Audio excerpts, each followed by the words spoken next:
He read my mind. I must be asleep, trapped in some absurd dream. I squeezed my eyes shut and drew a deep, steadying breath. This is just my mind racing, answering its own questions. There's no one here. This man is a hallucination. I opened my eyes. The man was watching me with a peculiar expression, as if he were doubting what he was seeing. This is not a dream. You are simply unwilling to accept that I am the supreme being many know as God, and that is precisely why I am here. I knew demonstrating my nature would be necessary to convince you. He snapped his fingers. A sound resonated deep inside my skull. A blink, a searing flash of light, and then abruptly, absolute darkness. Look behind you. I believe you'll appreciate this view. I turned. My breath vanished. I was floating in orbit. The earth hung in the void before me, a majestic blue and white marble, its image burning itself into my very consciousness. The vision seemed to generate a sound, a deep, monstrous roar that vibrated through my skull, threatening to shake my brain loose. With every passing second, the immense planet seemed to draw closer. My heart hammered against my ribs, a frantic drumbeat of terror. I was certain I was about to be consumed by the sheer immensity of it. Do not be alarmed. The terrifying sound you hear is merely your own brain simulating the noise of your terror. There is nothing to fear here. You are perfectly safe. The voice was inside my mind. My eyes remained locked on Earth, unable to pull away. I couldn't turn my head to locate the man. This is your home, the home of all your kind. Behold its marvel. It is among the most beautiful planets I have ever witnessed, and I have known them all. His voice shifted as he spoke of Earth, gaining a deeper, more resonant quality. Even in the soundless vacuum, echoes of his words seemed to come from all directions at once. This is madness. I'm overwhelmed by Earth's grandeur. What is happening? Where is this voice coming from? Let us increase our distance. Seeing the planet on a more familiar scale will be easier for you to process.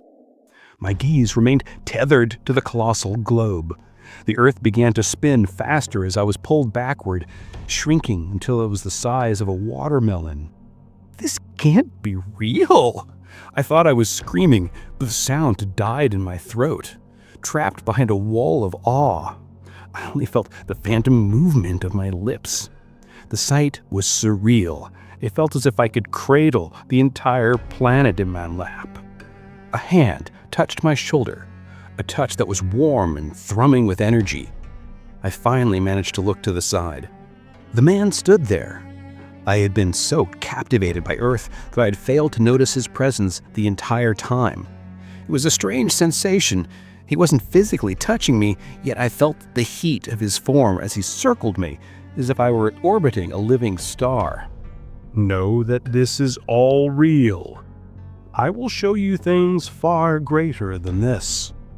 I understand you are processing a flood of information, but this is merely a glimpse of what I can reveal. Everything felt undeniably real. I felt the phantom pressure of his touch, the solidity of my own body, the steady rhythm of my own breath. Wait, how am I breathing? I'm in the vacuum of space.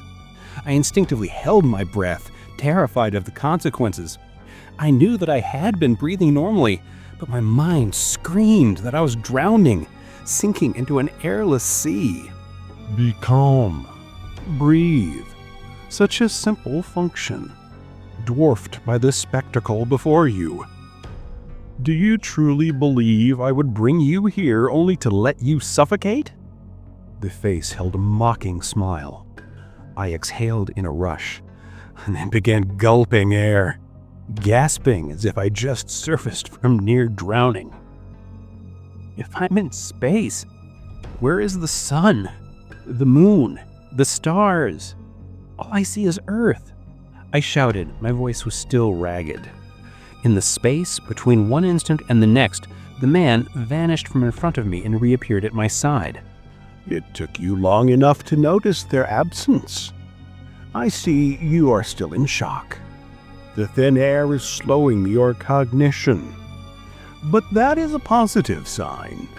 It means you have begun to accept what your eyes are showing you. His whisper was a physical sensation in my ear, the warmth of his breath brushing against it. He raised his right hand. A snap of his fingers, and the sun blazed into existence on my right, plunging half of Earth into stark shadow. I turned away, blinded, and found myself face to face with an enormous object to my left. As the spots cleared from my vision, I could make out countless craters. The moon hung there, a mere dozen kilometers away. My eyes strained in her sockets. I was utterly dumbfounded. Do you believe what you see now? After such demonstrations, do you accept that I am the creator, a superior being responsible for all this? He asked, strolling nonchalantly toward the lunar surface. The words tangled in my throat. I'm not doubting my eyes. I can't be sure I can trust them. But this is impossible. It all feels so real. The admission left my lips, carrying a weight that seemed to lift from my chest. The man glanced back, A smile gracing his features. Gaining your trust was simple, but wait. Allow me to show you more, to give those words of yours the substance they crave. Well, I suspect we will be conversing for much of the night. And then it hit me. I had to be at work at 7 o'clock that same morning. I can't stay here talking. I have to work. The man shook his head, a slow, deliberate negation. I told you, forget the clock. Time is inconsequential. You will soon understand its true nature. As he spoke, he opened his arms, his palms facing me. Another snap echoed in the void. Distant lights rushed towards us, stars streaking past like luminous rain. I watched, stunned, as our entire solar system receded at an impossible speed. The universe itself seemed to be streaming past my eyes.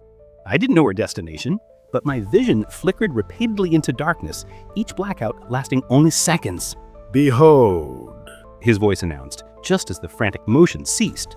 At first I thought I'd been blinded, but retinal after-images of 1 billion stars left a painful throb behind my eyes.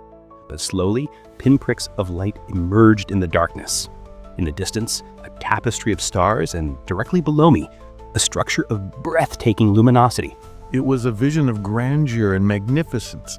It looked like the finest dust suspended in some cosmic water. Agitated, it had formed into sharp, rectilinear shapes, yet it also drifted lazily, scattered amidst the radiance of countless young stars. I watched the light play across every particle, creating a spectacle of sublime beauty. While the whole scene appeared frozen, I had the distinct impression of a slow, omnidirectional flow. A serene river of lights hovered in the absolute nothingness. My mind struggled to perceive motion, but I couldn't pinpoint what, if anything, had changed in that sea of brilliance. What is this place? What is that beneath us? It looks like a luminous cloud, but the shapes are so strange. Is it moving? The man began moving toward me. This is what you call the pillars of creation. And yes, it is in constant motion. Though in the brief moment you observe it, your eyes cannot detect the subtle shifts in the gas and dust. Knowing its name, understanding what I was seeing, multiplied my awe 100-fold. The perspective is completely different from the famous photograph. Abruptly, we began to rotate around the colossal spatial sculpture, finally stopping at the exact vantage point of the Hubble telescope's iconic image. It's magnificent. I'm seeing what no other human has. I'm standing before a masterpiece of the universe. I can't lie, it's incredibly hard to believe I'm witnessing up close what we could only glimpse thanks to Hubble. My thoughts were spilling out of my head. I lost all sensation of my body. I couldn't control it. I had been reduced to my disembodied brain, adrift in space. My universe shrunk to sight and sound, devoid of touch or pain. I know precisely what is happening in your mind, and I know you are already aware of its reality. Breathe, relaxed. Your mind needs a moment of respite. Then you will be able to process this vision. I obeyed.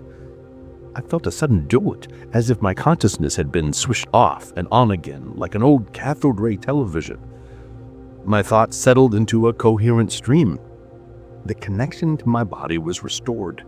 Now I could see the pillars of creation in even greater detail. They were 3 towering structures illuminated from within by the fierce light of nascent stars. Light pierced the layered dust, creating celestial plays of illumination and deep shadow. They rose like 3 fingers from an unseen hand, but from their surfaces something else seemed to bloom. Violent, explosive formations, as if a colossal projectile had torn through the structure, devastating it. The entire scene was a static image frozen in time, a perfect photograph. Yet the longer I stared, I felt a pervasive, subtle movement. It was like watching a photograph being intently folded, though I could never say what had changed. New details swam into focus with every passing moment. My mind began projecting shapes onto the scattered dust, like a child finding figures in the clouds. The more I looked, the more forms emerged from my imagination. I saw a horse's head at the tip of one pillar. I searched for its body, but the search only revealed more heads. Men, women, birds, a gallery of strange and frightening faces formed from illuminated nebulosity. My eyes journeyed across every contour. Each explosive tendril formed some new figure, and the seemingly static fluidity bred confusion in my mind. What I had seen mere instants before had already morphed into something else. Now I saw 3 specters, wrapped in terrifying cloaks, 3 horrific entities wandering the cosmos. What had seemed static was now undeniably in motion. One moment they shifted, the next they were frozen, their flowing cloaks unchanged, like fine mantles woven from threads of smoke. I blinked. The structure returned to normal. The ghosts were gone. I tried to find them again, but they had vanished. Before me was the Hubble photo. And where I had once been a floating intellect, I now felt my body's presence. My mind was fully back. I felt the frantic pounding of my heart, the dry. Want to dive deeper into incredible stories? Check out author Thiago Saza's books, available on Amazon Kindle. Beyond these philosophical reflections, you'll find action-packed adventures, gripping mysteries, and extraordinary tales. If you enjoyed this philosophical journey and were captivated by these revelations, hit that like button, subscribe to the channel, and share this video with someone who's also searching for answers about life and our place in the universe.